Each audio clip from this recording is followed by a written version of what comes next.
Hello students, कैसे हैं आप सब। आशा करती हूँ आप अच्छे होंगे और अच्छे से अपनी पढ़ाई कर रहे होंगे।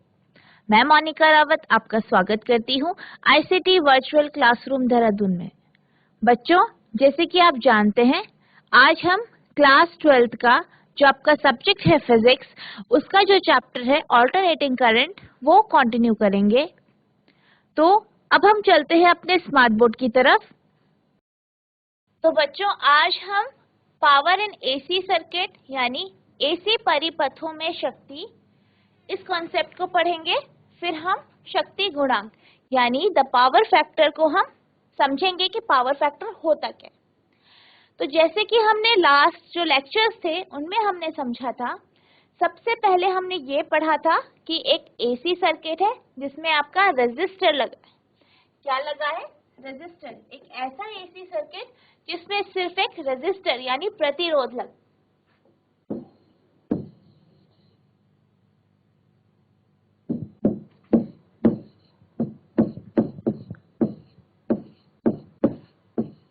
तो जब हम रेजिस्टर की हमने सर्किट पढ़ा, उसका वोल्टेज और करंट का जो डिपेंडेंसी है यानी एक दूसरे से जो संबंध है वो हमने समझा आपका रेजिस्टर में। यानी जब आपका ऐसा एसी सर्किट हमने पढ़ा जिसमें रेजिस्टर, सिर्फ रेजिस्टर यानी प्रतिरोध लगा है, उसमें हमने करंट की वैल्यू और वोल्टेज की यानी वोल्टता की वैल्यू हमने पढ़ी और समझी, और उन दोनों के बीच में रिलेशन भी हमने समझा था।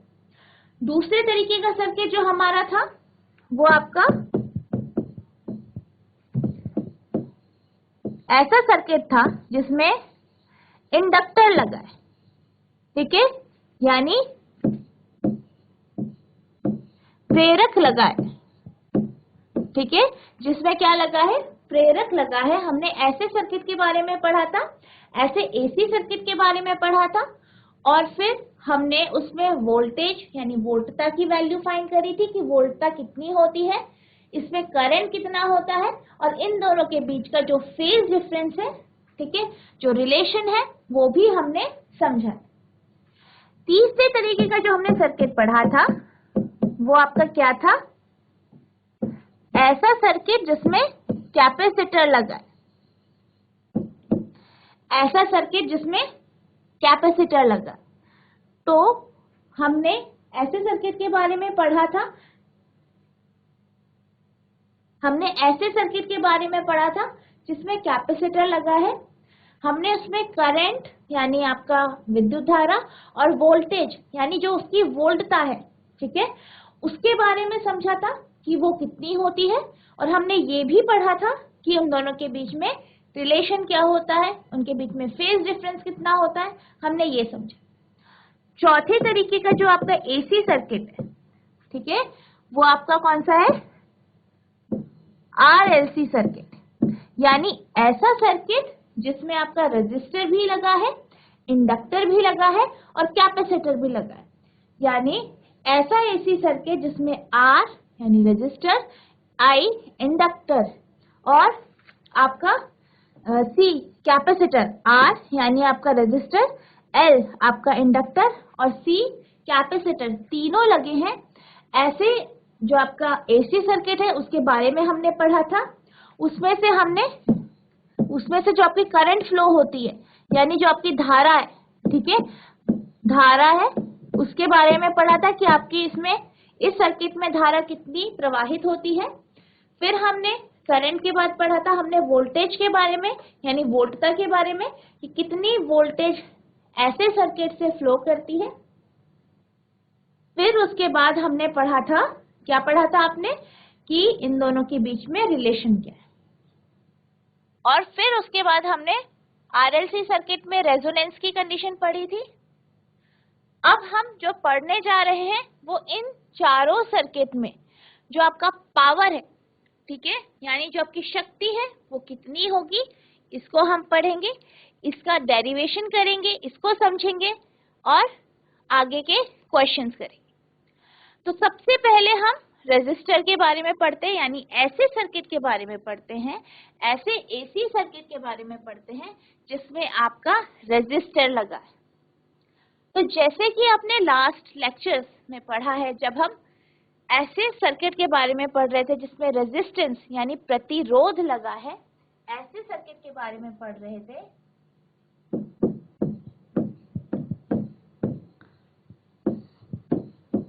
ऐसे सर्किट के जब बारे में हम पढ़ रहे थे तो हमने क्या पढ़ा था कि जो आपकी वोल्टेज होती और जो इसका करंट होता है, यानी जो इसकी वोल्टेज है जिसे आप V या E से डिनोट करते हैं, E नॉट E से डिनोट करते हैं, ठीक है, V या E से डिनोट करते हैं, और जो इसका करंट है यानी जो धारा है I है, इन दोनों के बीच में जो रिलेशन है उसको हमने समझा था। तो हमने ये पढ़ा था कि वोल्टता, ठीक है, जो EMF है वोल्टता है, E है या V है और जो I है, उनके बीच में 0 एंगल है, यानी इन दोनों का फेज सेम है, सेम फेज है, एक ही डायरेक्शन में ये फ्लो कर रहे हैं, एक ही डायरेक्शन है इन दोनों की, हमने ये पढ़ा। तो हमने ये सब किसके बारे में पढ़ा था? रेजिस्टेंस, ऐसे सर्किट के बारे में, ऐसे एसी सर्किट के बारे में पढ़ा था जिसमें रेजिस्टेंस लगा है। तो हमने यही पढ़ा था कि जो वोल्टेज होती है, ठीक है, वोल्टता है और करंट यानी धारा है, ये दोनों एक ही दिशा में है या इन दोनों का फेज सेम है। तो जब हम ऐसे सर्किट की बात करते हैं, ऐसे सर्किट की बात करते हैं जिसमें आपका रेजिस्टेंस लगा है, जिसे हम R से डिनोट करते हैं, ठीक है, तो इसमें हम जानते हैं कि जो आपकी E यानी वोल्टता होगी E, वो बराबर होगा A not sine omega T, ये आपने पढ़ा है। और जो इसमें करंट फ्लो करेगी यानी जो आपकी धारा जो प्रवाहित होगी वो I not sine omega T होगी, क्योंकि आप ये जानते हैं ये दोनों सेम फेज में है या एक ही डायरेक्शन में है। तो इन दोनों की इक्वेशन हमारी इस तरीके से हमारी प्रीवियस जो हमने पहले डेरिवेशन किए थे उसमें आई थी। अब हम ये जानते हैं कि जो पावर का फॉर्मूला होता है, ठीक है, पावर यानी जो आपकी शक्ति होती है,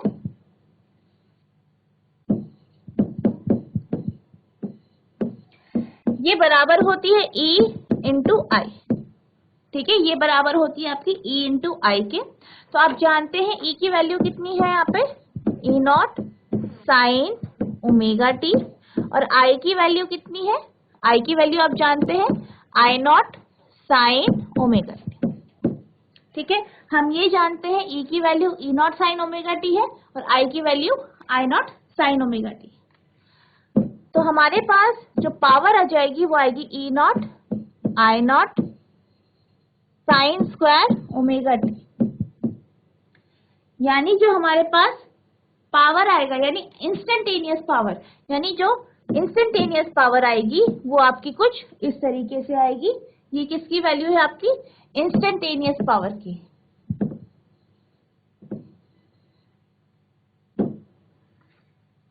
अब हम इसमें निकालेंगे कि आपका जो वर्क डन होता है वो कितना होता है, यानी इसने कितना कार्य किया है वर्क।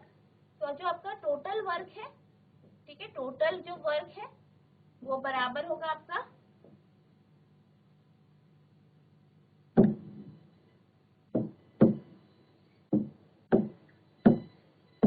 जो आपका वर्क होगा वो बराबर होगा आपका dw के E naught I not sine square omega T. तो ये आपको क्या दे रहा है, वर्क, यानी dw की जो आपका ये पावर है, इस पावर के टाइम पे जो आपका वर्क है वो आपका dw से दिया गया है, ठीक है, इस इंस्टेंट के लिए, इस टाइम पीरियड के लिए जो आपका पावर जो वर्क है, ठीक है, जो वर्क है dw से आप लिखेंगे और इसको E naught I not sine square omega T ये लिखें। अब हम बात करते हैं टोटल वर्क, क्योंकि हम एक छोटे टाइम पीरियड के लिए वर्क की बात कर रहे थे पहले। तो dw है आपका छोटे टाइम पीरियड के लिए वर्क दिखाता है, तो ये आपका ये आ गया। अब हम टोटल वर्क डन यानी पूरा जो कार्य किया है इसने वो कितना किया है, टोटल वर्क डन।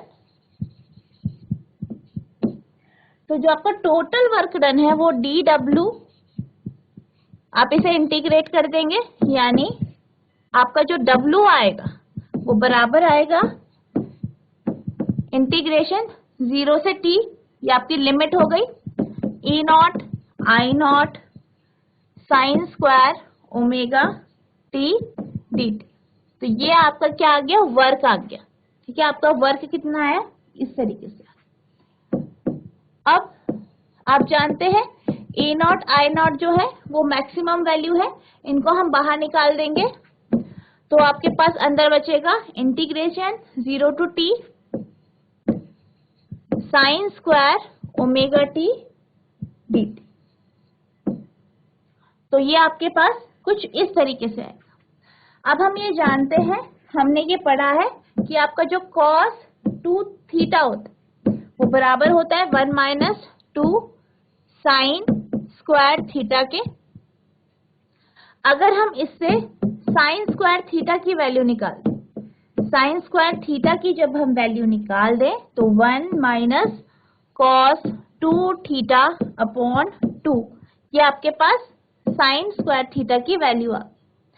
तो हम इस वैल्यू को, ठीक है, जो आपकी ये वैल्यू है इसको हम अपनी इस इक्वेशन में, जो इक्वेशन नंबर 3 है, इसमें डाल देंगे। तो हमारी जो वर्क आ जाएगा यानी W वो आ जाएगा E naught I naught integration 0 to t 1 minus cos 2 omega t upon 2। तो ये कुछ इस तरीके से आपका आ जाएगा। अब हम क्या करेंगे, जो आपका नीचे डिनोमिनेटर में 2 है उसे बाहर निकाल दें। तो ये ब्रैकेट से जब बाहर आएगा तो आपके पास जो वर्क आएगा वो आएगा A naught I naught by 2, ठीक है, 1 minus cos integration 0 to t 1 minus cos 2 omega T D T. तो ई नॉट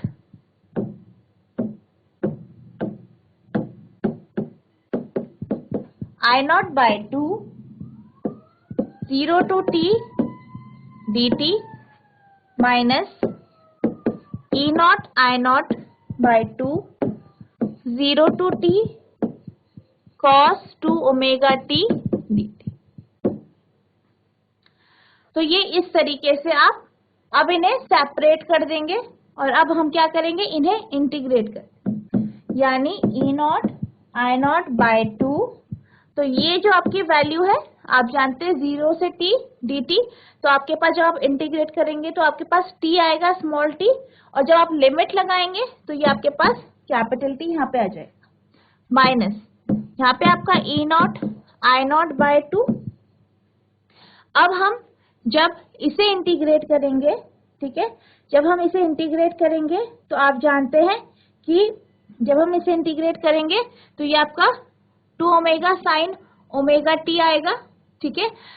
और जब हम इसमें लिमिट रखेंगे, ठीक है, तो जब आप इसमें लिमिट रखेंगे तो आपके पास जो आपका ओमेगा है उसकी वैल्यू आप 2 पाई बाय टी रखेंगे, और जब आप लिमिट लगा देंगे तो आपकी जो ये वैल्यू है ये आपकी 0 हो जाएगी। तो जब ये आपकी वैल्यू 0 हो जाएगी तो आपका जो सेकंड पार्ट है वो आपका 0 हो गया, पर जो आपका फर्स्ट पार्ट है वो E naught I naught t by 2, ये आपकी वर्क डन आ, यानी कि आपका जो W की वैल्यू आई वो आई E naught I naught by 2 into t. अब हम क्या करेंगे, हमने पहले इंस्टेंटेनियस पावर निकाली, ठीक है, हमने यहाँ पे पावर निकाली है लेकिन इंस्टेंटेनियस पावर निकाली है, एक छोटे टाइम पीरियड के लिए हमने पावर निकाली। अब हम जब टोटल पावर की बात करेंगे, ठीक है, तो हमारा जो टोटल पावर निकलेगा वो हम इस तरीके से निकालेंगे। तो आपका जो टोटल पावर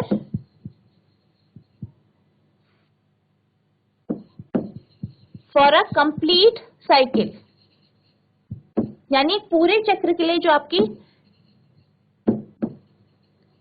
यानी जो आपके लिए आपके पूरे चक्र के लिए जो आपकी टोटल पावर आएगी, ठीक है, यानी जो आपकी शक्ति आएगी वो आपकी कितनी आएगी, P इक्वल्स टू W/T।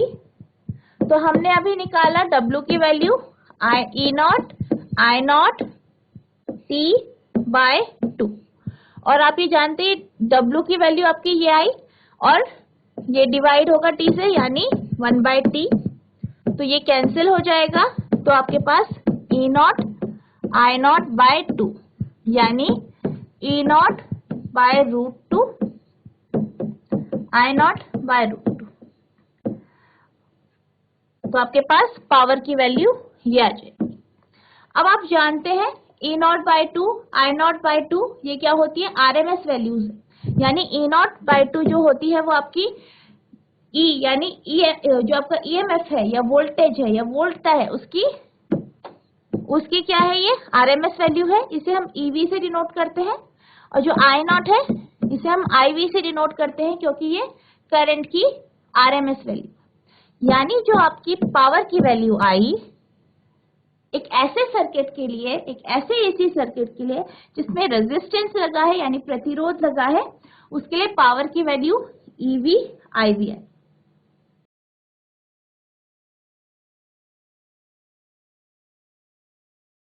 अब हम बात करते हैं दूसरे तरीके की सर्किट की, यानी एक ऐसे AC सर्किट की जिसमें आपका इंडक्टर लगा है, यानी जिसे आप क्या कहते हैं, इसको आप बोलते हैं प्रेरक। इंडक्टर यानी प्रेरक, यानी आपका क्या लगा है, इसमें प्रेरक लगा। तो आप देख सकते हैं यहाँ पे आपका इंडक्टर लगा है जिसे आप L से डिनोट करते हैं, इंडक्टेंस। और जो आपके पास ये किससे कनेक्टेड है, AC सोर्स से कनेक्टेड। तो हमें क्या निकालना है, एवरेज पावर निकालना।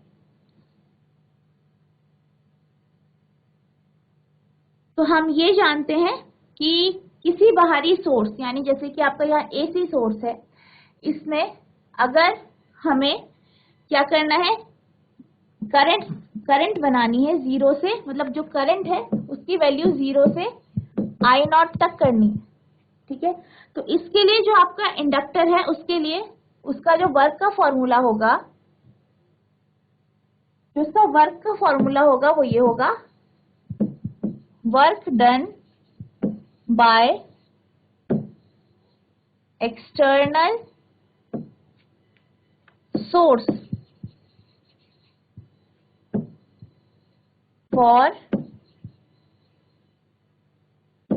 बिल्डिंग करंट कहां से, 0 to I0। तो आपका कितना होगा, इंडक्टर के लिए हाफ LI0 होगा, यानी इसकी जो मैक्सिमम वैल्यू है वो I0 है। अब हम ये जानते हैं इसके बाद जो करंट है, करंट की वैल्यू कम होगी। करंट की वैल्यू जब कम होगी यानी पहले वो 0 से I0 तक बढ़ेगी, फिर इसके बाद जब जो आपका इंडक्टर है उस पे जो करंट की वैल्यू है सबसे ज्यादा हो जाएगी, यानी मैक्सिमम हो जाएगी, उसके बाद वो फिर गिरेगा, यानी करंट की वैल्यू गिरेगी और वो 0 तक पहुंच जाएगी। यानी जो ये साइकिल है इसके लिए जो नेट पावर सप्लाई होगा, जो नेट पावर सप्लाई होगा वो कितना होगा, 0 होगा, क्योंकि जो करंट है वो पहले 0 से हम I0 यानी मैक्सिमम वैल्यू है वहां तक बढ़ाएंगे, फिर वो I0 से फिर वो 0 पे पहुंचेगी। यानी पूरी साइकिल के लिए एक पूरा जो संपूर्ण चक्र है, ठीक है, उसके लिए जो पावर की वैल्यू होगी यानी जो शक्ति की वैल्यू होगी वो कितनी होगी, 0। तो अब हम जानते हैं कि इसमें कि जो आपका वर्क डन है कि कितना काम करेगा ये एक साइकिल में, हम उसकी बात करते हैं। जो वर्क डन होगा फॉर 1 साइकिल कितना होगा, वो W equals to 0 to T EI dt, ठीक है। तो इस तरीके से आप वर्क का फॉर्मूला इस तरीके से आप लिखें, यानी आप टोटल वर्क के बारे में बात कर रहे हैं एक साइकिल की, तो उसका फॉर्मूला होगा W equals to integration 0 to T EI dt। अब हम इसमें EI की वैल्यू रखनी है, तो हम ये जानते हैं, ये आपकी फर्स्ट इक्वेशन हो गई कि आप इंडक्टर की बात करें। तो जब आप इंडक्टर की बात करते हैं तो आप ये जानते हैं कि जो आपका EMF है या E है या वोल्टता है वो π/2 फेज आगे होती है, किससे? आपकी करंट से। या आप ये कह सकते हैं जो आपका करंट है, धारा है, वो π/2 पीछे होती है। किसके पीछे होती है? आपकी वोल्ट तक। यानी इन दोनों के बीच में जो रिलेशन है वो π/2 का, यानी दोनों में π/2 का डिफरेंस है। तो आपकी जो इस केस में E की वैल्यू होगी वो E0 sin ωt होगी, और V की जो आपकी I है, जो आपका I आएगा उसकी वैल्यू होगी I0 sin ωt माइनस π/2। क्योंकि इन दोनों क्या है? साइन फंक्शन में है। आप जानते हो AC है, AC करंट है, तो उसकी वोल्टेज करंट का जो फ्लो होगा वो साइन फंक्शन में होगा, यानी साइनोसोडियल होगी। और दोनों के बीच में π/2 का डिफरेंस है, यानी जो आपकी करंट है वो π/2 पीछे है, π/2 फेज पीछे चल रही है। किसकी? वोल्टता की या वोल्टेज की। अब अगर हम ये जानते हैं कि जो आपका साइन ωt माइनस π/2 होता है, ये बराबर होता है आपका माइनस कॉस ωt के, ठीक है, माइनस कॉस ωt के। ये हम जानते हैं, ट्रिग्नोमेट्रिक जो आपकी आइडेंटिटी है उसमें आपने ये पढ़ा होगा।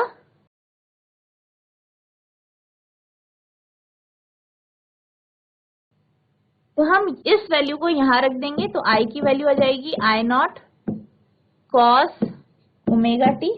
तो ये इक्वेशन आपकी आ गई थर्ड, यानी तीसरी इक्वेशन। अब हमें क्या निकालना है? हम क्या करेंगे? सेकेंड और थर्ड इक्वेशन को पहली इक्वेशन में रख देंगे, यानी हमें टोटल वर्क डन निकालना है। तो टोटल वर्क डन हम W से डिनोट करते हैं, equals to 0 to T E0 sin ωt I0 cos ωt dt। अब हम क्या करेंगे? आप ये जानते हो कि आपका जो करंट है वो minus I0 sin cos ωt है। हम इसका माइनस और E0 I0 को बाहर इंटीग्रेशन से बाहर ले आएंगे, क्योंकि आपका E0 और I0 जो है, E0 आपका जो आपकी वोल्टता है उसकी मैक्सिमम वैल्यू है, यानी आपकी वोल्टेज जो है, यानी EMF जो है उसकी मैक्सिमम वैल्यू है, और I0 जो है वो आपकी करंट की मैक्सिमम वैल्यू है। आप इन दोनों को बाहर ले आएंगे और साथ में माइनस का साइन भी बाहर ले आएंगे। तो minus E0 I0 integration of T sine ωt cos ωt dt। अब हम क्या करेंगे? इस इक्वेशन को 2 से मल्टीप्लाई और डिवाइड करेंगे। तो हमारी जो इक्वेशन होगी minus E0 I0/2 integration of 2 0 से t तक इंटीग्रेशन होगा आपका 2 sign ωt cos ωt dt। अब हम ये जानते हैं कि जो आपका 2 साइन ωt cos ωt होता है वो बराबर होता है आपका साइन, यानी 2 साइन ωt cos ωt बराबर होगा आपका साइन 2 ωt के। तो यहाँ पे हम इस वैल्यू को रख देंगे। तो हमारी जो इक्वेशन होगी वो W equals to E0 minus E0 I0/2 0 to T, ठीक है। इसके जगह हम ये वैल्यू रख देंगे साइन 2 ωt dt, ये इस तरीके से आ जाएगी। हम ये जानते हैं कि अगर आप साइन 2 थीटा जो होता है, ठीक है, इसका इंटीग्रेशन करो, ठीक है, इसका जब आप इंटीग्रेशन करते हो, यानी साइन 2 थीटा का जब आप इंटीग्रेशन करते हो तो आपके पास कितना आता है? माइनस cos 2 θ/2 ये आता है। तो आप इस इक्वेशन में ठीक है, जो आपकी इक्वेशन है इसमें आप इसको इस जो ये आपकी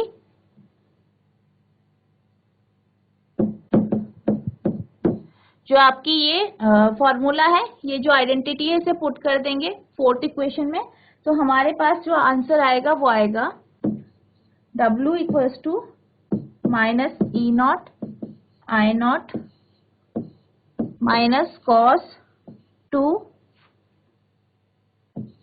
ओमेगा टी बाय 2 ओमेगा, और जो इसकी लिमिट लगेगी वो 0 से t तक लगेगी। अब जब हम इसमें वैल्यूज पुट करेंगे, हम जानते हैं ओमेगा आपका बराबर होता है 2 पाई बाय टी के, ठीक है। और जब आप t और 0 की वैल्यू इसमें पुट करेंगे, यानी जब t जो आपका स्मॉल t है उसकी जगह t और 0 की वैल्यू पुट करेंगे, तो आपके पास जो ये minus cos 2 omega t by 2 omega आया है, ये आपकी वैल्यू 0 हो जाएगी, यानी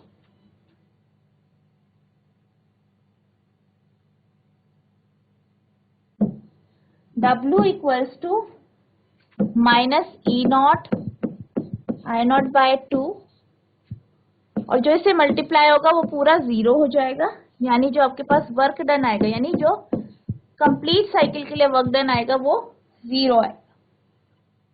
यानी कि जब आप एक आइडियल इंडक्टर या प्रेरक की बात करते हैं, तो उसमें जो एवरेज पावर, एक कंप्लीट साइकिल के लिए जो एवरेज पावर या जो औसतन जो शक्ति है उसकी वो कितनी आती है, 0 आती है।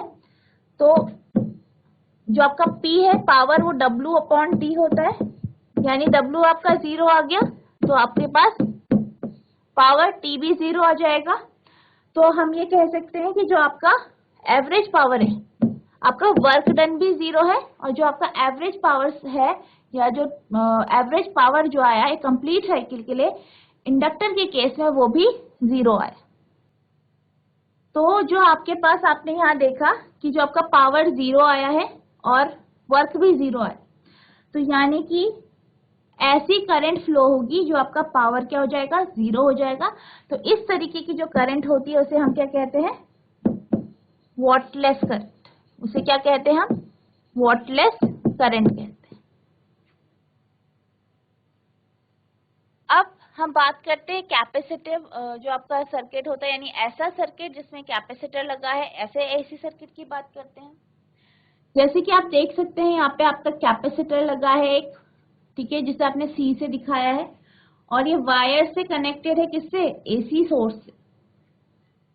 तो जैसे कि हम जानते हैं कि जो इनमें फेज डिफरेंस होता है, इसमें क्या होता है, आपका जो आई होता है वो पाई बाय 2 फेज लीड करता है, यानी पाई बाय 2 और जो फेज होता है ये आगे होता है, इससे आपकी ईएमएफ या वोल्टेज, जिसे आप वोल्टता कहते हैं, उससे। और हम ये जानते हैं कि जो कैपेसिटर होता है वो चार्ज और डिस्चार्ज होता है, यानी पहले आप उसे चार्ज करोगे तो वो चार्ज को स्टोर करेगा, तो यानी जो वो एनर्जी स्टोर करेगा, ठीक है, जो कैपेसिटर एनर्जी स्टोर करेगा उसका जो फॉर्मूला होता है वो ये होता है, energy stored in a capacitor.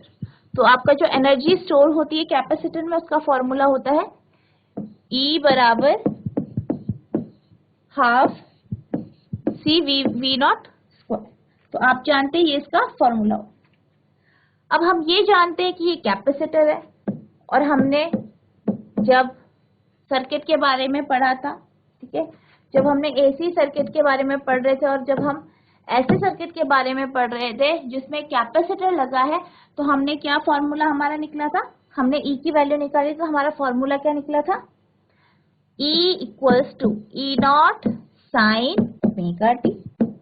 ये आपकी फर्स्ट इक्वेशन हो गई। और करंट यानी धारा, इसका फॉर्मूला जब हमने निकाला, इसकी वैल्यू निकाली, तो हमारे पास आया था I इक्वल्स टू आई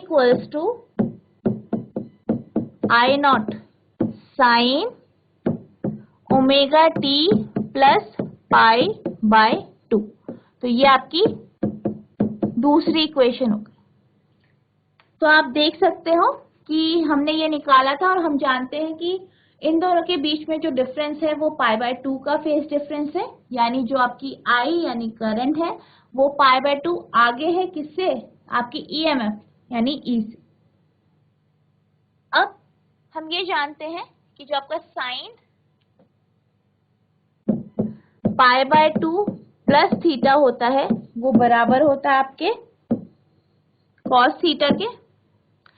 तो हम क्या करेंगे, जो हमारी इक्वेशन है वो बदल जाएगी, I equals to I0 cos omega t। तो ये आपकी थर्ड इक्वेशन या तीसरी इक्वेशन आपकी कुछ इस तरीके से आई। अब हम ये जानते हैं कि जो आपका dw होता है वो बराबर होता है आपका E डॉट आई के, यानी एक स्मॉल वर्क की जब थोड़े से काम की बात करते हैं तो वो आपका E डॉट आई आता है।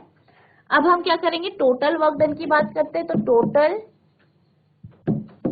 वर्क डन यानी जिसे आप W से डिनोट करते हो वो बराबर होगा आपका integration 0 to T EI dt। अब इसमें हम E यानी जो आपका EMF है उसकी वैल्यू और I यानी करंट की वैल्यूज हम इसमें पुट कर देंगे, तो 0 to T E0 sine omega t I0 cos omega t dt। तो ये इस तरीके से आ जाएगी और E0 I0 को हम बाहर ले लेंगे, यानी E0 I0 0 to T sine omega t cos omega t dt। तो आपकी जो वैल्यूज होगी वर्क की वो कुछ इस तरीके से आ जाएगी। अब हम क्या करेंगे, इसमें 2 से जो हमारी इक्वेशन आई इसमें 2 से मल्टीप्लाई और 2 से डिवाइड करेंगे, यानी E0 I0 by 2 0 to T 2 sine omega t cos omega t dt। अब हम ये जानते हैं कि जो आपका 2 साइन थीटा, हम क्या जानते हैं कि जो आपका 2 साइन थीटा कॉस थीटा जो होता है वो बराबर होता है साइन 2 थीटा के, ठीक है। तो हम क्या करेंगे, इस वैल्यू को यहाँ पुट कर देंगे, यानी हमारी जो इक्वेशन होगी वो E0 I0 by 2 0 to T 2 sine omega cos omega t आपका आ जाएगा साइन 2 ओमेगा t dt। अब जब हमारा वर्क डन जो आएगा वो E0 I0 बाय 2, ठीक है, हमारा क्या है integration sine 2 omega t dt ये हमारा आया। तो अब हम क्या करेंगे, इसे इंटीग्रेट कर देंगे, तो हमारा इंटीग्रेट करके क्या आ जाएगा, जो वैल्यू है वो आ जाएगी माइनस, हम जानते हैं साइन थीटा बराबर होता है, अगर हम उसे इंटीग्रेट करें साइन थीटा को, ठीक है, इसे हम इंटीग्रेट कर, हमने इसे इंटीग्रेट करना है, तो हमारे पास क्या आ जाएगा, हमारे पास इसकी जो वैल्यू आएगी वो आएगी माइनस कॉस थीटा, ठीक है। तो हम इसे इंटीग्रेट करेंगे तो हमारे पास वैल्यू आ जाएगी minus cos 2 omega t upon 2 omega और लिमिट आपकी 0 से t तक। अब हम ये जानते हैं कि ओमेगा की जो वैल्यू होती है वो 2π/t होती है, तो हम क्या करेंगे, वैल्यूज पुट करेंगे और आपके जो लिमिट्स हैं उनको लगाएं। तो हमारे पास cos 2π/t और यहाँ पे आपने लिमिट रखी t, ठीक है, अपॉन 2 ओमेगा। इसी तरीके से आप 0 रख देंगे तो आपका cos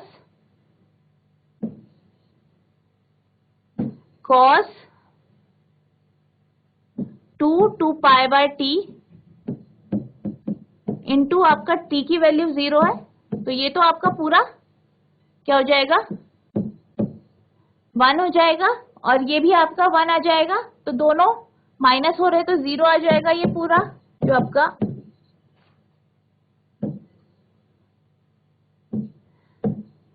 ये जो है ये आपका टर्म 0 आ जाएगा, यानी W equals to E naught I naught into 0, यानी जो आपका वर्क डन आया वो कितना आ गया आपका 0 आ गया।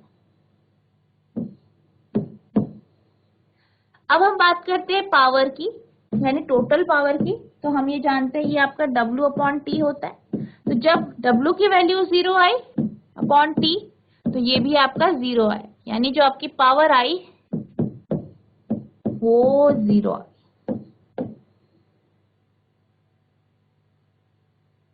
यानी कैपेसिटर, अगर कोई एक आपका AC सोर्स किसी कैपेसिटर से जुड़ा है तो उस केस में भी आपकी जो पावर की जो वैल्यू आएगी वो 0 आएगी और आपका वर्क डन भी 0 होगा।